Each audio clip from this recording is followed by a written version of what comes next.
부터 이 악과 고통의 문제를 몇 주간 우리가 살필 텐데요. 사실 2주 전 금요 기도회 때 이 문제를 잠시 다루었었습니다. 그때 이후로 이 문제가 잠시 다룰 문제가 아니라는 사실을 저 자신도 깨닫고 이거를 좀 충분히 다룰 필요성을 느껴서 오늘부터 이 악과 고통의 문제를 한번 살펴보도록 하겠습니다. 이 악 그리고 이 고통의 문제는 우리의 삶 전반에 걸쳐서 일어나는 것으로서 그 누구도 이 문제에서 자유로울 수가 없습니다. 우리는 일상에서 이것을 잠시 느끼지 못할 때도 있지만 예측하지 못하는 시기와 상황에서 갑자기 이 악과 고통이 우리의 삶을 덮쳐 우리를 괴롭히죠. 나 자신이나 나와 관계된 사람들의 질병과 죽음, 예기치 못한 사고, 무고한 사람들의 고통스러운 죽음, 사랑하는 사람들이 악으로 인해 고통을 당할 일들이 끊임없이 일어나죠. 이런 악과 고통의 문제는 때론 우리의 삶을 송두리째 흔들어버리고 심지어 우리 신앙에도 큰 위기를 또 위협을 맞이하게 합니다. 어떤 의문, 혼돈을 가져다 주기까지 한다는 거죠. 심지어 이 악과 고통의 문제 때문에 하나님께 등을 돌리는 사람들 또한 생겨나게 됩니다. 그러하게 누구에게도 이에 대한 기도와 하나님의 은혜가 필요합니다. 즉 누구도 이 고통과 악의 문제에서 벗어날 수 없기 때문이라는 거죠. 성경은 이 악과 고통의 문제로 절규하는 내용으로 가득합니다. 오늘 본문의 욥도 그 중에 한 사람이죠.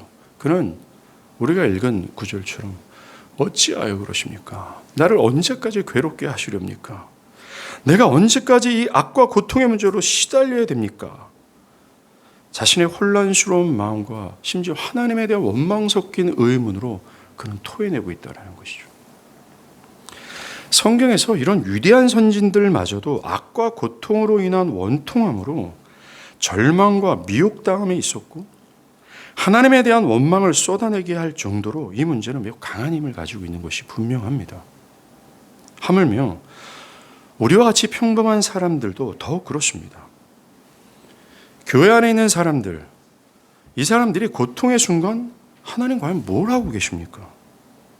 하나님이 사랑이신다면 나를 왜 고통 속에 내버려 두십니까? 하나님 내 기도를 과연 듣구나 계시는 겁니까? 의문을 품고 극단적으로 하나님을 버리는 이런 일들도 벌어지게 되는 거죠. 이처럼 이 악과 고통의 문제는 대충 넘어가 버릴 사안이 아닙니다. 성도는 이 하나님의 말씀을 통해 주권자 하나님을 믿으며 악과 고통 있는 현실을 살아가게 돼요. 그러하게 이 문제를 대충 넘어가는 것은 올바른 신앙의 자세가 아닙니다. 참된 신자는 누구도 피할 수 없고 무관할 수 없는 이 악과 고통의 현실에 대한 성경적인 확실한 답을 가지고 있어야 돼요. 어떤 사람은 이렇게 말합니다. 슬픔과 고통이 찾아오면 우리가 가지고 있는 성경적인 확신들이 언제나 진리가 진리로 느껴지지 않는다. 두려움이나 염려 같은 감정은 단 한순간의 성경적인 관점을 날려버릴 수 있다. 그러나 현실에 대한 신학적인 확신만이 시험의 순간에 든든한 닻이 되어 다가오는 유혹들을 물리칠 수 있다. 진리는 우리의 생각의 진로를 수정할 수 있고 감정의 폭풍을 잠재운다라고 말했습니다. 그래요. 다양한 고통을 만날 때 우리의 감정은 소용돌이 칩니다. 분노, 원망, 불편, 어떤 의문. 이런 상황에서 진리에 대해 확신하지 않는 사람들은 흔들릴 수밖에 없다라는 거죠. 진리에 확신을 갖지 않는 것은 진리에 대해서 확신을 갖는다라는 것은 몇 가지 이론적 지식을 갖는 것, 어떤 사면적인 지식을 갖는 정도를 의미하는 것이 아닙니다. 단순히 이론적인 지식은 우리를 이런 고통의 순간에서 우리를 지켜내지 못합니다. 주변에도 평소에는 멀쩡하게 신앙생활을 하는 사람들 중에 고통이라는 덤프트럭에 딱 부딪히게 되면 그들이 고백하는 신앙이 전혀 힘을 쓰지 못하는 모습을 보게 됩니다. 직장에서 고통을 받거나 자신의 일이 잘 해결되지 않거나 심지어 몸에 피곤이 몰려올 때는 그가 고백하는 모든 신앙이 힘을 발휘할 수 없어요. 그때 하나님은 없어지고 그 상황에 끌려가는 모습을 우리는 흔히 볼 수가 있습니다. 그 이유는 진리에 대한 확신이 결여되어 있기 때문이 분명합니다. 하나님은 고통 앞에 있는 우리를 향해서 너희는 두려워하지 말라라고 반복해서 말씀하십니다. 이처럼 우리는 고통과 어려움, 요동치는 감정의 순간 잊지 말아야 될 것이 있습니다. 그것이 바로 하나님에 대한 확신이에요. 이 하나님에 대한 무서운 확신이 고통의 현실 속에서 여러분들이 가지고 있어야 될 유일무이한 확신이라는 거죠. 우리는 이 고통이 기승을 부리고 있는, 또 악이 기승을 부리고 있는 세상에 살아갑니다. 악과 고통은 우리의 신앙을 흔들고 하나님에 대한 신앙의 감정을 송두리째 빼앗아가기도 합니다. 마귀는 이 문제를 가지고 우리를 넘어뜨리려고 하지요. 오늘 욥처럼 마귀는 악과 고통으로 우리를 미혹하여 하나님을 떠나도록 계속해서 공격하고 유혹합니다. 우리 중심이 하나님을 버리도록 흔들어대는 거죠.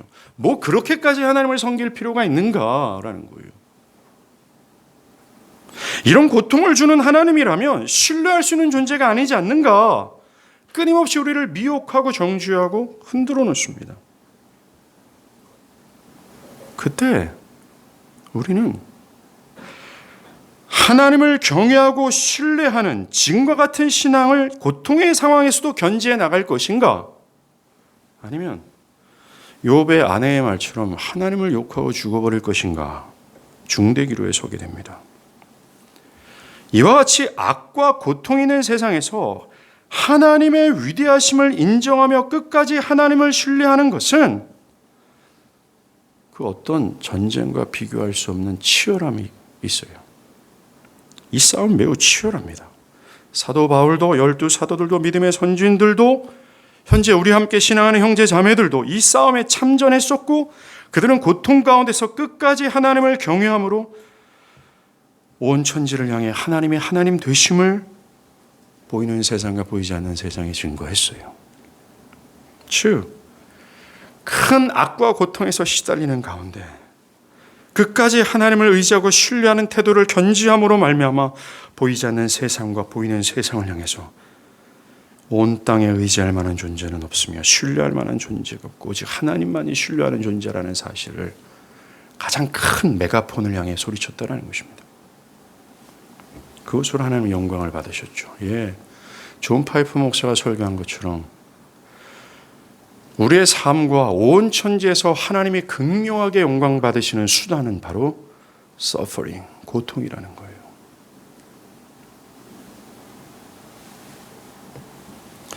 우리는 악과 고통을 겪는 가운데서도 하나님을 끝까지 영화롭게 하고자 하는 하나님을 신뢰하는가 질문해 봐야 됩니다.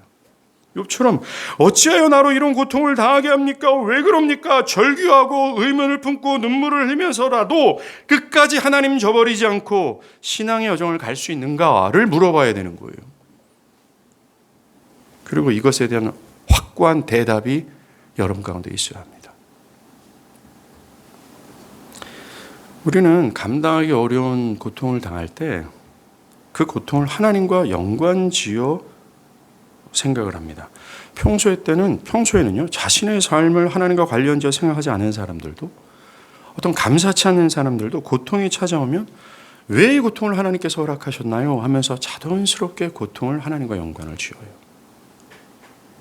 예를 들어서 어린아이가 희귀병으로 죽어갈 때, 또 어떤 사람이 잔인하게 살해를 당할 때, 아우슈비츠와 같은 아기 판을 침으로 평범한 사람, 무고한 사람이 고통당하는 모습을 볼 때, 쓰나비로 수백만 명이 죽어나갈 때, 세월호 사태에서 그 어린 아이들이 죽음을 당하는 일이 벌어질 때, 또 나 자신이나 내가 극진히 사랑하는 자가 암으로 고통을 받거나 죽어나갈 때, 큰 사고로 인해 불구가 되었을 때, 직장에서 부당한 대우를 받고 또 모욕을 당할 때, 우리는 하나님을 향해서 원망 섞인 의문을 제기하기 시작합니다. 하나님 왜 그러십니까? 하나님 과연 선합니까? 하나님 정말로 살아있는 겁니까? 그 질문 속에 우리는 크게 흔들리면서 과연 하나님은 사랑이신지, 과연 전능하신 분이신지를 생각합니다. 니콜라스 월터스토프라는 신실한 철학 교수가 있어요. 그는 신앙심이 좋고 총명해서 많은 사람들이 칭찬을 받던 25의 아들을 잃었습니다. 유럽에서 산행을 하다가 발을 헛디뎌서 추락사를 당한 거죠. 그때 이 월터 스토프는 이렇게 말했습니다. 고통이란 무언가, 소중한 무엇 혹은 사랑하는 무엇인가가 찢겨져 나가거나 주어지지 않는 것이다. 우리는 고통에 있어서는 하나다. 어떤 이는 재물이 많고 어떤 이는 두뇌가 명석하고 어떤 이는 육체가 강건하다. 그러나 그들 모두는 고통을 경험한다. 왜냐하면 우리 모두에게는 소중하게 여기는 것들이 있으며 사랑의 대상이 있기 때문이다. 소중히 여김과 사랑은 고통을 수반한다. 우리 세상에서의 사랑은 고통을 수반하는 사랑이다. 많이 사랑하지 않는 사람은 많이 고통받지 않는다. 왜냐하면 우리의 고통은 사랑함에서 오기 때문이다. 그렇습니다. 정말로 사랑하는 사람을 잃거나 사랑하는 사람들에게 일어나는 불행과 비극적인 사건, 내 자신을 내서 생겨나는 모든 문제는 우리를 크게 고통스럽게 하죠. 사랑하는 만큼 고통은 비례한다는 것이죠. 그리고 왜 이런 일이 생기는가? 이런 비극이 생길 때 하나님 도대체 뭘 하고 있는 건가? 분노와 원망을 토해낼 수밖에 없어요. 이런 순간 우리의 신앙이든 하나님에 대한 지식이 막 흔들리고 요동치고 하나님을 향한 불신과 원망이 막 올라옵니다. 이때가 매우 치열한 싸움이에요. 살아계신 하나님의 선하심과 위대하심을 계속 인정하고 신뢰해야 되는가? 아님, 이제 바보 같은 생각 그만두고 내 살 길 내가 찾아야 되지 않은가? 라는 중대한 기로에 우리는 서게 되고 이 갈등 속에서만 무너져 내리는 겁니다. 하나님을 끝까지 신뢰해야 되는 거 다 압니다. 그러나 쉬운 게 아니죠. 이때 우리는 욥처럼 하나님께 왜 그럽니까? 어느 때까지 나로 이렇게 고통스럽게 하려 하십니까? 라고 하면서 울부짖고 하나님께 대하여 나의 불편하고 불만스러운 감정을 토해내고 거침없이 하나님께 화를 내면서까지라도 하나님을 저버리지 않고 신앙의 여정을 계속해서 걸어나가야 되는 거예요. 정말 이 확고한 답을 우리는 가져야 됩니다. 많은 사람들이 큰 고통의 순간, 내 힘으로는 이것을 해결할 수 없구나, 내 힘도 안 되는구나 라는 걸 절실히 깨닫습니다. 나의 힘으로 나의 지혜로 다른 사람의 도움도 이 순간을 해결할 수 없다라는 이 확신 때문에 절망을 느끼죠. 그 결과 대부분의 사람들은 자포자기해 버립니다. 뭘 한들 뭔 소용이 있겠어. 이 사람 되게 한들 뭔 소용이 있겠어. 뭐 한들 뭔 소용이 있겠어. 다 포기해 버리는 겁니다. 그리고 입을 탁 다물어 버립니다. 사람들과의 대화를 끊어버리고 모든 연락을 다 차단해 버리죠. 깊은 토굴에 갇히게 됩니다. 심지어 하나님을 향해서도 단절해 버리고 입을 다물게 돼 버리는 거예요. 침묵으로 일관해 버립니다. 우리는 고통의 순간 하나님께 침묵으로 또는 포기로 일관해서는 안 돼요. 어찌 되겠지라고 하는 막연한 태도 또한 절대로 옳지 않는 행위입니다. 자포자기가 아니라 우리의 감정을 숨기지 말고 우리의 기도를 듣고 계신 하나님께 욥처럼 물어야 돼요. 어찌하여? 라는 거예요. 언제까지입니까? 라고요. 언제까지 나를 관역으로 삼으시고 나를 계속해서 고통의 화살로 찔러대시렵니까? 라면서 우리의 불편하고 불만스럽고 분노의 감정을 표출해야 돼요. 그러나 오늘날 많은 사람들은 고통 가운데 하나님을 향하지 않습니다. 뭐 어떻게 되겠죠? 포기해버립니다. 그것은 성경이 고통 상황 앞에 있는 우리들에게 주는 디렉션이 결코 아닙니다. 어떤 사람들은 하나님이 하실 겁니다. 막연하고 습관적인 것처럼도 기계적인 말을 내뱉습니다.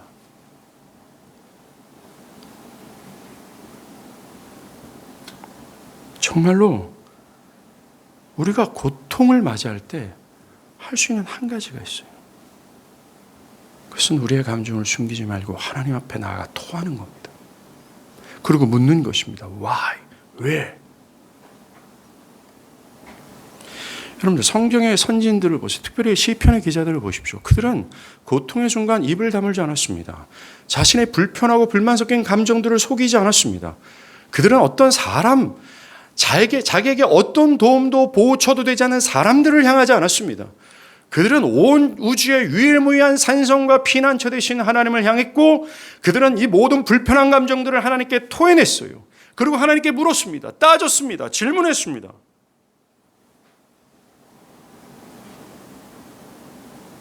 고통은 매우 현실적인 우리의 문제죠.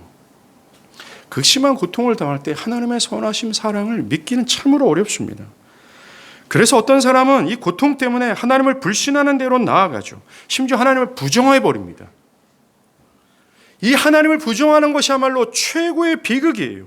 자신의 영혼을 파괴하는 행위입니다. 여러분들, 하나님을 불신하는 것이야말로 온 우주의 유일한 보호처요, 가장 강한 산성을 돕는 유일한 분을 버리는 것으로서 그것은 자기를 파괴하는 행위나 마찬가지입니다. 참으로 고통이란 이처럼 위협적입니다. 그러하게 우리는 그 순간 우리의 마음과 감정을 숨기지 말고 하나님께 물어야 됩니다. 왜 그런지 그렇게 구해야 됩니다. 고통의 순간 보이지 않는 하나님께 묻고 구하는 것이 하나님 욕하고 죽어라, 욥의 아내의 말처럼 어리석게 보일 수도 있어요. 야, 무슨 너를 지금 돕지도 않고 너를 이 모양 이 꼴로 이렇게 내버려 두신 하나님이 어디 있느냐? 그냥 하나님 저주하고 혓기 물고 죽어라. 욥의 아내가 욕게 얘기하지 않습니까? 그런 것처럼 고통의 순간 하나님을 향한다는 것이 무모한 짓처럼 보일 수도 있어요. 하지만 욥처럼 나의 고통을 솔직하게 하나님께 아뢰고 하나님 안에서 답을 찾아야 돼요. 이것이 성경의 선진들이 보였던 고통 앞에서의 태도입니다. 특별히 시편의 선진들, 저는 여러분들 시편을 읽으면 위로가 되지 않습니까? 만약에 시편의 이 선진들이요, 편안한 삶을 살아가면서 이 시를 줬다고 한다면 우리들한테 어떤 위로도 감흥도 없을 거예요. 그들은 우리가 상상하지 못한 고통에 직면했었고 고통의 소용돌이 속에서 고백을 했습니다. 그들의 모든 감정은 너무나 진실했어요. 어찌하여 왜? 라는 하나님께 원망 섞인 말을 토해내고 탄식했습니다. 단지 꾹 참고 입 다물고 가만히 있었던 것이 아니라 침묵과 견딤이 아니라 하나님께 부르짖음이 있었다라고 얘기합니다. 상한 감정을 토해냈다라는 거죠. 침묵과 견딤이 능사가 아닙니다. 대부분의 사람들이 이 태도를 견지합니다. 입 다물고 그냥 가만히 있습니다. 그 기저에는 하나님을 향한 믿음 때문에 가만히 있는 것이 아닙니다. 일반적인 대부분의 세상 사는 불신자들도 가만히 있으면서 입 다물고 그냥 가만히 있는 거 누구나 다 합니다. 그것이 능사가 아닙니다. 토해내야 됩니다. 탄식해야 합니다. 만약 여러분이 하나님께 여러분의 고통을 가지고 불편한 감정 모든 것을 솔직히 토해낸다면, 뭔가 답을 얻고자 한다면 한 가지 분명한 것을 얻게 될 거예요. 바로 하나님입니다. 신자는 하나님이라는 사실, 그 하나님이라는 인격을 온전히 성령의 도우심으로 깨닫고 바라볼 때 인생에서 들이닥치는 알 수 없는 수많은 역경의 파도들을 한순간에 잠잠케 해버릴 수 있는 능력이 있어요. 하나님이라는 것 때문에. 그러니 연약하고 피곤해진 무릎을 일으키고 온 우주에서 여러분들을 가장 잘 아시고 사랑하시는, 또 여러분을 유일하게 도울 수 있으신 산성 되시는 하나님께 나아가야 되지 않겠습니까? 우리는 이 지점에서 한 가지 의문이 생겨요. 왜 악과 고통이 이 세상에 존재하는가? 라는 질문입니다. 하나님께서 창조하신 본래의 세상은 그 어떤 악도 고통도 없는 완전한 행복과 안식의 상태였어요. 그러나 아담이 사단의 유혹에 넘어가 하나님을 하나님으로 인정하지 않고 자신을 하나님으로 주장하는 죄를 범할 때 저주를 받게 됐습니다. 저주란 하나님과 분리되는 것, 하나님과의 관계가 끊어지는 것을 의미하며 이것은 인간의 악의 결과예요. 그 악으로 인해 현재 발생하는 모든 아픔, 불행, 자연 질서와 조화가 깨짐으로 말미암는 고통, 끔찍한 죽임을 당하는 고통이 인간의 삶에 발생하게 된 겁니다. 이처럼 고통은 하나님과의 관계를 끊어버린 인간의 악과 관련이 있고 그 악의 결과라는 얘기입니다. 우리는 여기서 악의 본질을 보게 돼요. 악은 생수의 근원 되신 하나님을 버리고 스스로 판 웅덩이로부터 생수를 얻고자 하는 것, 그것이 악입니다. 성경은 이런 악으로 인해서 이 고통이 인간 삶을 지배하게 되었다라고 말합니다. 이 땅의 모든 악과 그것으로 말미암는 고통은 죄로부터 기인한 것이 맞습니다. 하나님의 하나님 되심을 인정하지 않는 악으로부터 고통이 있게 된 거죠. 그래서 고통에는 천재지변, 재앙, 사고, 전쟁, 사망 이를 포함한 건물의 붕괴, 테러, 방화, 강간, 살인, 강도와 같은 사회적 재해가 있고요. 사랑하는 사람들의 죽음과 질병과 염려와 열등감과 미래에 대한 막연한 두려움과 같은 개인적 차원의 고통이 있어요. 이 모든 고통의 원인은 바로 죄에서 비롯된 것입니다. 그런데 우리가 중요한 사실을 기억해야 돼요. 그것은 만약 우리가 세월호 사태와 같은 불행한 사고 또는 질병과 불의한 일로 생기는 고통을 당할 때 그것을 내 죄로 인해서 생긴 것이다 라고 생각할 수 있는가라는 거예요. 삶에서 발생하는 고통이 나의 죄 때문이라고 생각해야 하는가라는 문제입니다. 그런 경우도 분명히 있습니다. 그러나 성경은 오늘 새로운 지평을 열어주죠. 우리는 욥의 경험만 보더라도 그렇지 않다라는 사실을 알게 됩니다. 욥이 당한 고통은 죄악 때문이 아닙니다. 그러하게 우리가 개인적으로 겪는 고통과 악이 우리 개인의 죄악 때문이라고만 할 수 없다라는 것이죠. 그렇다면 질문이 생겨요. 분명히 악과 고통은 인간의 죄로 발생한 것이라고 한다면 왜 하나님은 당신의 신실한 자들에게 고통을 주시는가? 왜 신실한 백성들이 고통을 받는가입니다. 욥과 같은 신실한 자의 고통, 주를 위해 수고했던 바울의 박해와 목배임, 죄의 사함을 이미 받은 신자들이 고통, 그들이 개인의 악으로 인해 발생한 것이 아니기 때문에 그래요. 그런 고통들이. 우리 주변에도 신실하게 주님을 따라가는 사람들이 갑작스러운 죽음, 비참한 현실을 맞이하게 되는 것을 흔하게 보게 됩니다. 우리는 이러할 때 하나님 왜 신실한 자들에게 고통을 주시지? 이런 혼란하고 의문을 제기합니다. 분명히 이런 일들은 우리의 감정과 신앙마저도 크게 흔들어 버리는 거죠. 우리가 보고 있는 욥 역시 그는 이해할 수 없는 고통을 마주한 겁니다. 욥은 자신을 위로함답시고 찾아온 친구들의 정죄를 받았어요. 욥에게 그는 얘기하지 않았습니까? 여러분들 1장부터 7장까지 읽어오셨습니까? 여러분들이 그것을 읽어오지 않으면 뭔 소리냐라는 반문밖에 안 돼요. 그 친구들은 욥을 정죄하면서 야, 네가 죄악이 있을 거다.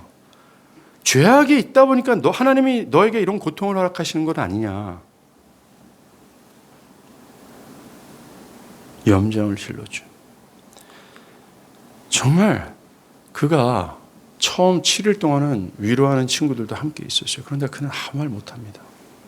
그도 그럴 것이 지금 그는 자식들을 다 잃었어요. 재산도 다 잃을 뿐만 아니라 온몸에 가려움증에 시달려 피고름과 물집이 막 흘러내려요. 기와장으로 온몸을 긁을 수밖에 없는 고통에 시달렸습니다. 그의 내면과 정신은 완전히 무너져 내렸습니다. 온몸은 만신창이가 된 거죠. 그는 고통 중에서 뭐라고 얘기합니까? 차라리 태어나지 말았어야 되는데 하나님 왜 나를 태어나게 하셨습니까? 하나님께 원망과 불평의 말을 쏟아냈습니다. 이것이 위대한 거죠. 정말로 죽는 게 더 좋겠다라는 욥의 말이요. 우리가 참 동감되는 말입니다. 여러분들, 이 크레딧 카드, 이 신용 카드로 카드깡한 사람들은 경험을 알 겁니다. 카드사가 집요하게 아침과 저녁으로 전화해서요, 빚독촉을 합니다. 안 당해본 사람은 모릅니다. 그때 삶을 체념하고 싶어요. 이렇게 살아야 되나라고요. 학교나 직장에서 괴롭힘을 받거나 심지어 나의 자녀가 그런 괴롭힘을 당한다는 예를 들을 때 삶을 끊어버리고 싶은 충동을 느낍니다. 죽으면 이 고통이 끝나겠지라는 것 때문에 말이죠. 욥도 그랬습니다. 욥기 3장 26절에 그는 나에게 평안이 없다. 안일도 없다. 휴식도 없다. 다만 불안만 있다. 탄식했어요. 동시에 그는 왜 내가 하라는 절규가 있었을 뿐이라는 겁니다. 사실 욥은 하나님이 자신의 보호처, 울타리라고 확신을 하고 있었어요. 하나님이 나의 피할 산성이라고 확신하고 있었습니다. 그런데 그 자기가 유일하게 믿고 있던 하나님이 자신에게 견디기 어려운 고통을 주셨다라는 것을 생각하니까 복잡해지는 거예요, 이게. 그래서 그는 반복해서 물었습니다. 왜요? 왜 나를 이런 고통 속에? 내가 뭘 잘못했는데요? 도대체 내가 어떤 큰 잘못을 저질렀기에 진짜 악한 놈들은 저기 떵떵거리고 편하게 사는데 왜 나만 이렇습니까? 라고요.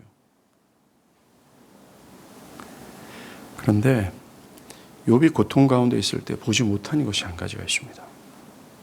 그것은 욥기 1장에서 말하듯이 하나님이 욥의 고통의 한계를 정하셨다라는 거예요.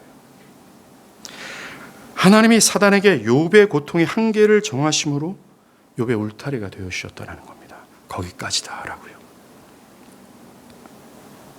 하나님은 고통의 욥을 향할 때 어느 지점까지만을 정하셨어요. 거기까지만을 정하셨다라는 겁니다. 그러나 욥은 이 사실을 보지도 못했고 알 수 없었습니다.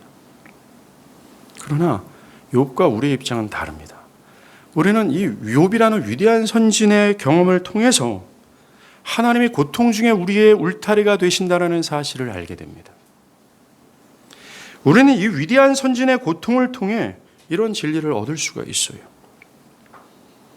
그러나 불행하게도 우리도 욥과 같은 고통이 있을 때 하나님이 나의 울타리가 되어진다는 사실을 기억지도 못하고 보지도 못합니다. 그저 이 고통에 온전히 나의 모든 시야가 빼앗기고 하나님은 온데간데 없고 사라지게 되죠. 절망했던 욥은 스스로 죽기를 원했습니다. 보호자가 없고 피할 곳이 없다고 단정하고 죽기를 바란 거죠. 그도 그럴 것이 그에게 유일한 보호자요 산성이 하나님인데 하나님마저도 나를 이렇게 대하시는데 내가 어디를 피하리까? 이제 죽기를 바랍니다 라고 말할 수밖에 없었어요. 그러나 그런 순간에도 하나님은 욥을 향하고 계셨고 다른 어떤 때보다 욥을 더 사랑하고 계셨고 욥을 지키시고 계셨다라는 거예요. 현재 신자들도 실수를 범하죠. 자식을 잃고 재산을 크게 잃고 무서운 질병에 걸리고 할 때 그들은 하나님이 나의 보호자가 아니구나. 하나님이 나의 울타리가 아니구나. 마치 새롭게 깨달은 것처럼 단정해버린다는 거죠. 그들이 하나님의 입장이 되어서 하나님께서 경계를 정하셨는데 그들 스스로가 경계를 삼으시고 하나님을 단정해버리고 이 고통의 결과를 끝내버리는 거예요. 마치 현재의 고통이 자신의 인생의 결론인 것처럼 생각하면서 그 결론과 끝을 하나님께서 정하셨는데 스스로가 정하시는 거예요. 이제 인생 끝났다 이겁니다. 더 이상 무슨 소용이 있는가라는 거죠. 자포자기해버립니다. 결코 신자들에게 끝이 아닙니다. 여러분들의 인생을 속단하거나 잔정할 수 있는 입장이 아니라는 거예요. 그 주권은 하나님이 있어요. 고통의 싱하가 끝은 하나님이 정하심이 있고 그 고통 중에 하나님께서 우리의 울타리가 되어 주신다는 것. 이걸 바라보길 바래요. 욥을 생각해 보세요. 욥은 자신에게 이런 고통을 초래할 만한 죄가 있다고 생각하지 않았습니다. 그도 그럴 것이 여러분들이 1장을 읽은 것처럼 성경은 욥이 의로운 자라고 말해줍니다. 온전하다. 그는 정직해서 하나님을 경외하며 악에서 떠난 자다라고 말합니다. 욥은 객관적으로나 자신을 주관적으로 생각할 때 이 정도의 고통을 받을 만한 죄를 저지르지 않은 사람이 분명히 맞습니다. 그래서 그는 혼란을 느낀 거죠. 질문할 수밖에 없었습니다. 자신들의 친구의 정죄함처럼 죄 때문에 벌을 받는 자가 아닌데 나는 지금 부당한 대우를 받고 있다라고 생각한 거예요. 욥은 악한 자들이 고통을 받아야 되는데 왜 하나님을 사랑하는 나와 같은 자에게 왜 이런 고통을 주시는가? 하나님의 정의에 의문을 푸는 거죠. 하나님을 신실하게 따르는 자들도 고통 중에 이런 의문을 품을 수 있습니다. 이런 의문의 기저에는요, 사람은 뿌린 대로 거둔다라는 논리가 깔려 있습니다. 이게 보응사상이에요. 즉, 인간이 무슨 짓을 하면 그 무슨 짓을 한 무조건의 대가를 받는다라는 거죠. 이것을 보응사상이라고 얘기합니다. 그러나 하나님 나라에는 보응사상만, 이 보응 논리만 있는 것이 아닙니다. 하나님의 나라에는요, 보응 논리로만 해석할 수 없는 것이 너무나도 많아요. 왜냐하면 하나님 나라에는 은혜의 논리가 있기 때문에 그렇습니다. 은혜의 논리는 뿌린 것이 없는데 거저 받는 일이 있는 것을 뜻해요. 즉, 팥을 안 심었는데 팥이 나는 일이 생기고, 반대로 팥을 심었는데 팥이 안 날 수 있는 것이 은혜의 영역이라는 것입니다. 그러하게 우리는 하나님을 보응의 영역에만 가둘 수 없다는 것을 기억해야 돼요. 고통을 당해요. 평안함이 없을 때 우리는 내가 무슨 잘못을 해서 이런가? 라며 내가 행한 것에 대한 합당한 보응을 받는 논리로만 해석해서는 안 됩니다. 심지어 다른 사람들의 고통을 보면서 욥의 친구들처럼 그가 하나님께 범죄해서 저렇게 하나님께 두들겨 맞는 거야 라고 판단해서는 결코 안 돼요. 그런데 우리가 사실 고통 중에 빠지면 말입니다. 이 논리에 쉽게 빠집니다. 그러나 이런 논리로 의문을 제기했던 욥은 아무리 생각해봐도 자신이 현재 받는 고통의 이유를 찾을 수가 없는 거예요. 욥은 알 수가 없었습니다. 깊은 혼란에 빠질 수밖에 없었어요. 더욱이 자신을 위로하러 온 친구들마저도 욥 네가 어떤 죄를 범했을 거다 찾아봐라. 하나님은 이런 고통을 죄를 지은 죄인들에게 허락하시는 분이 그러니 회개하라 라고 염정을 지른 겁니다. 그 말 때문에 더욱 억울했고 그 말 때문에 더욱 힘들었어요. 그래요. 여러분들 고통을 당한 사람들에게 성경의 교리나 신학적인 것을 쉽게 내뱉지 마십시오. 잔인한 행위입니다. 섣불리 은혜의 영역이 아닌 보응의 논리로만 가지고 판단하지 말라는 거예요. 그럼 굉장히 어리석은 판단이 될 수 있습니다. 왜냐하면 욥의 고통은 욥의 죄악 때문이 아니었기 때문에 그렇습니다. 여러분들 도리어 욥의 죄악 때문이 아니라 욥의 고통은 하나님의 영광을 건 하늘나라의 모든 영광을 건 전투요 싸움이었어요. 굉장히 영광스러운 사안이 아니었습니까? 여러분들이 이미 읽어오셨다라고 저는 생각합니다. 욥기 1장에 보면 욥의 싸움의 종류가 어떤 싸움의 종류인지 여러분들은 잘 알고 있습니다. 근데 친구들은 이것을 전혀 모르고 정죄하고 앉아있는 거예요. 욥이 현재 당하는 고통은 욥의 개인의 죄 때문이 아닙니다. 그가 어떤 잘못을 심었기 때문에 고통의 열매를 거두는 것이 아니에요. 보응의 원칙으로 이 욥의 고통을 해석할 수 있는 것이 아닙니다. 욥의 고통은 우리의 시야로는 볼 수 없는 하늘의 영역에 속한 것으로서 하나님의 영광을 건 거대한 싸움이에요. 하나님의 영광을 위한 몸부림이었다라는 겁니다.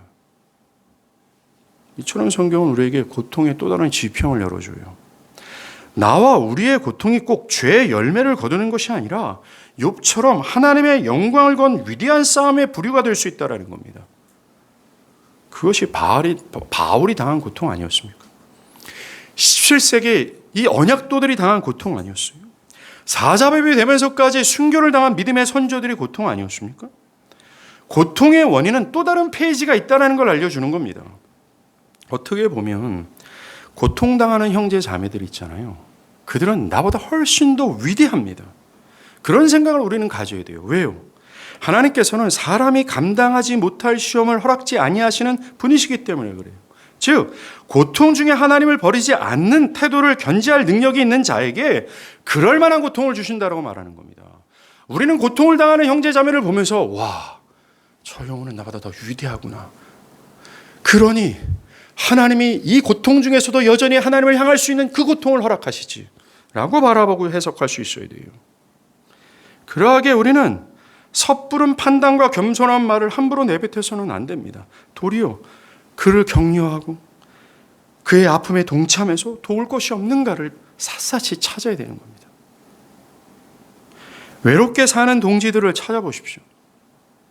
주변을 돌아보면서 질병에 고통하는 동지를 한번 찾아보십시오. 사업에 어려움을 겪는 동지들을 찾고 직장에서 고통을 당하는 동지들을 찾고 찾아내서 도움을 주고자 해야 되는 겁니다. 그의 고통은 저와 여러분이 정말 지금도 피 흘리겨서 싸우는 하나님의 영광을 건 싸움을 하고 있기 때문에 그래요. 그를 홀로 싸우도록 내버려 두지 마십시오. 모든 정죄는 더러운 오물통에 던져버리고 하늘의 영역과 하늘의 영광을 위해서 싸우는 그를 위하시길 바라는 겁니다. 절대로 냉정하지 마십시오. 나 몰라라 하지 마십시오. 그는 결코 교회가 아닙니다. 오늘 이 위대한 선조인 욥은 이런 진리를 우리에게 알리고자 하는 하나의 도제로 서 있어요. 그래서 우리는 욥을 통해 이 고통의 또 다른 해석을 얻을 수 있다는 것입니다. 그런데 정작 욥은 알지 못했습니다. 탄식했어요. 사실 욥을 고소한 존재가 누굽니까? 사단 아니에요? 사단이 하나님께 나와서 하나님, 욥이 괜히 하나님 경외하겠습니까? 하나님 모든 거 주고 복 주니까 그가 하나님을 경외하는 것 아닙니까? 그가 뭐 하나님의 영광을 보고 놀라 하나님을 사랑해서 경외하는 게 아니에요. 하나님 좋은 것 주니까 경외하는 것 아닙니까? 라고 말했습니다. 그러면서 욥에 있는 거 한번 빼앗아 보십시오. 그는 혓개물고 하나님 욕하고 죽을 겁니다. 라고 고소한 겁니다. 거기에 대해서 하나님은 그래, 한번 해봐라. 욥을 무한히 신뢰했던 하나님은 마귀와 하늘의 영광을 건 큰 판을 짜신 거예요. 그리고 하나님은 판결자가 되십니다. 내가 보겠다라고요. 그러면서 하나님은 욥에게 기대한 것이 있었습니다. 뭡니까? 욥이 여전히 고통 중에서도 하나님을 경외하고 신뢰하고 의지하는 그것이었어요. 그가 하나님을 경외하게 된 근본적인 원인이 하나님께 좋은 것을 받아서가 아니라 그는 빈곤과 가난과 고통 중에서도 하나님의 하나님 되심 때문에 하나님을 경외한 자인가를 보여주기를 하나님 원하셨습니다. 그러나 하나님은요, 욥에게 완전한 것을 요구한 게 아닙니다. 똑같이 하나님은 우리에게도 완벽한 신실함을 찾는 게 아닙니다. 하나님이 우리에게 고통 중에 기대하시는 것은, 그 영광을 건 이 고통 중에서 싸우고 있는 우리에게 기대하는 것은 하나님을 찾는 거예요. 오늘날 여러분들 보십시오. 고통 중에 있는 자들 중에 하나님을 찾는 사람이 있습니까? 가만히 자세히 살피면 많지 않습니다. 그냥 입 다물고 견디는 것뿐입니다. 그는 나는 마음속으로 기도하고 있습니다. 마음을 쓸어내립니다. 라고 말하지만 정작 하나님이 기대하시는 바에 부응하지 않는 경우가 허다하죠. 원망과 불평의 마음을 토해내든 하나님께 질문을 하든 무엇인가 하나님 안에서 이 고통을 답을 얻고자 하는 태도예요. 이게 하나님이 원하시는 겁니다. 불안과 두려움과 원망과 원통 속에서 하나님을 향하는 거예요. 하나님께 소리치는 겁니다. 왜 그럽니까? 체념과 포기의 태도가 하나님을 찾는 거죠. 고통 중에서도 하나님을 찾으며 하나님께 이 사안을 맡기는 겁니다. 이것이 바로 하나님이 원하시는 거예요. 욥은 비록 원통과 불만을 섞인 의문을 제기했지만 그는 끝까지 하나님을 부인하지 않습니다. 하나님을 신뢰하는 이 태도를 버리지 않습니다. 오히려 간절히 하나님을 찾았습니다. 욥기 23편 10절이죠. 그러나 내가 가는 길을 그가 아시나니 그가 나를 단련하신 후에 내가 순금같이 나오리라. 내 발이 그의 걸음을 바로 따랐으며 내가 그의 길을 지켜 치우치지 아니하였으며 내가 그의 입술의 명령을 어기지 아니하고 정한 음식보다 그의 입의 말씀에 귀히 여겼도다. 그는 끝까지 하나님을 부정하거나 불신하지 않았습니다. 그는 가슴을 찢는 괴로움 속에서 하나님을 찾았어요. 찾고 또 찾았습니다. 답이 없이 침묵하신 하나님 앞에 원망 섞인 말을 하긴 했지만 그는 결국은 하나님은 이 악을 끝내는 이기실 거야 라는 믿음이 있었어요. 욥기 24장에 하나님이 그의 능력으로 강포한 자들을 끌어내시나니 하나님은 나에게 평안을 주시며 지탱해 주시고 그의 길을 살피시도다. 그는 하나님의 신실하심과 사랑을 포기하지 않았습니다. 끝까지 하나님께 자신의 고통스러운 현실을 맡겼어요. 이게 하나님이 고통 중에 우리에게 기대하는 바예요. 이것이 우리가 마귀를 조롱하는 것이며 보이지 않는 하늘의 영역에서 하나님의 영광이 드높이는 하나님의 영광을 건 싸움입니다. 하나님의 영광은 여러분들의 성공을 통해서 드러나는 것이 아닙니다. 여러분들의 모든 일들이 잘 되는 것을 통해서 마치 금메달을 따는 순간 모든 영광을 하나님께 돌립니다 라는 것을 통해서 하나님이 영광 받으시는 것이 아닙니다. 그러한 사안을 통해서 하나님의 복음이 꽤 오해되고 왜곡되었어요. 우리의 성공을 통해서 빛나는 영광을 하나님의 빛나는 영광을 드러내고자 하는 그 말을 통해서 사람들은 하나님 믿으면 저와 같은 영광을 누릴 수 있구나 라고 미혹당했습니다. 아닙니다. 성경과 교회 역사에서 보이는 세상과 보이지 않는 보이는 세상보다 더 훨씬 더 넓은 이 하늘의 영역에서 하나님이 영광 받으시는 최고의 사안은 서퍼링이며 그 고통 중에서 하나님을 향하는 바로 그거예요.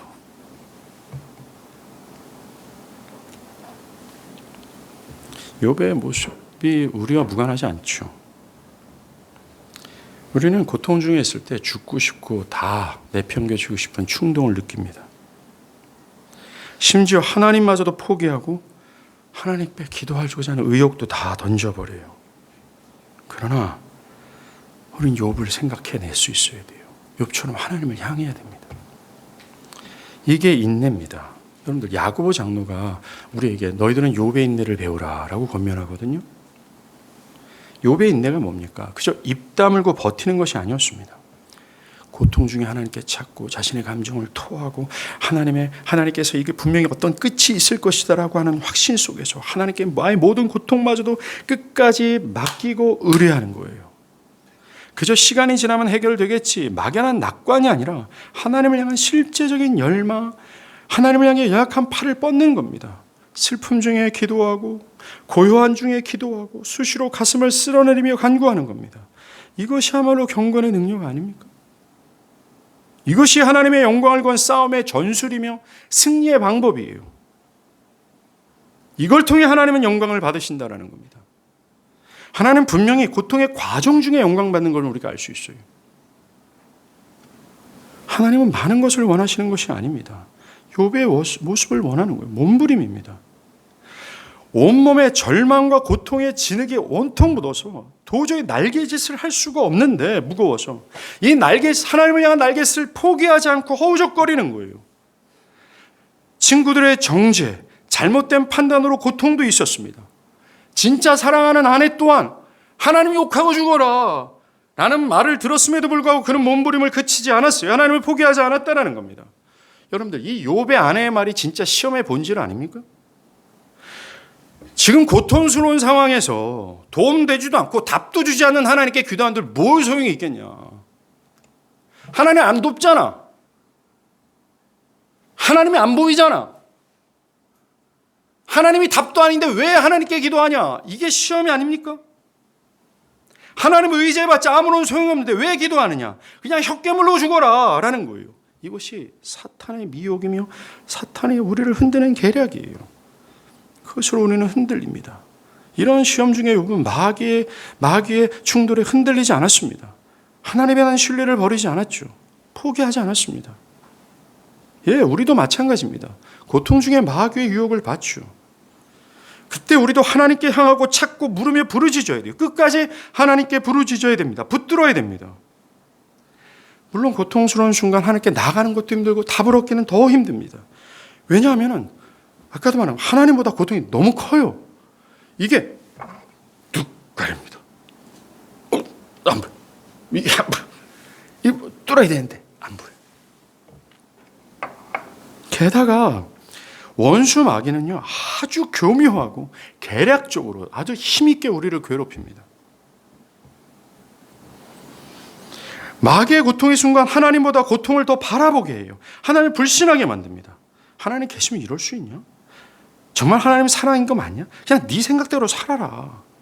뭐 이러면서까지 뭘 하나님을 섬기냐? 그냥 상황에 맞게 그냥 걸어가라. 불신앙을 막 일으키죠. 그러나 우리는 성경에서 고통의 순간 위대한 약속을 붙들라는 권면을 받아요. 에레미야 33장 2절과 3절입니다. 이를 행하시는 여호와, 그것을 성취하고 만드시는 여호와, 그의 이름을 여호와라 하는 이가 이와 같이 이르시되 너는 내게 부르짖으라. 내가 내게 응답하겠고 내가 알지 못하는 크고 은밀한 일을 내게 보이리라. 정말로 하나님은 우리가 고통 중에 부르짖을 때 나타난다 약속하셨어요. 우리를 위해 일하신다 말씀하셨어요. 우리는 마귀의 꼬드김이 아니라 이 약속을 믿어야 돼요. 욥이나 시편의 수많은 믿음의 선진들이 이 약속을 붙들고 이것을 경험했습니다. 그리고 그것을 경험했어요. 그거 놀라우신 하나님의 영광의 나타나심과 들으심을 확신했습니다. 저와 여러분들에게도 이 약속이 동일하게 있습니다. 그러하기에 고통의 속에서 이 약속을 붙들기 바라요. 끝까지 약속을 믿고 하나님께 하려길 바랍니다. 고통의 당사자가 하나님을 바라볼 수 없다 할지라도 하나님은 그를 바라보고 있다는 것을 기억하십시오. 하나님은 어떤 말로 기도하지 못하고 대신 한숨을 짓고 신음하는 것까지 다 헤아리고 다 듣고 계세요. 그리고 분명한 것은 우리 고통 중에 그가 계신다라는 겁니다. 하나님 고통 중에 계셔서 우리를 위해 일하시는 거예요. 하나님 과부의 기도를 들으시고 고아의 울부짖음을 다 들으실 뿐만 아니라 새끼 까마귀의 울부짖음 또한 들으신다라고 시편 기자가 그 놀라운 진리를 우리에게 말하고 있지 않습니까? 다 듣고 계세요.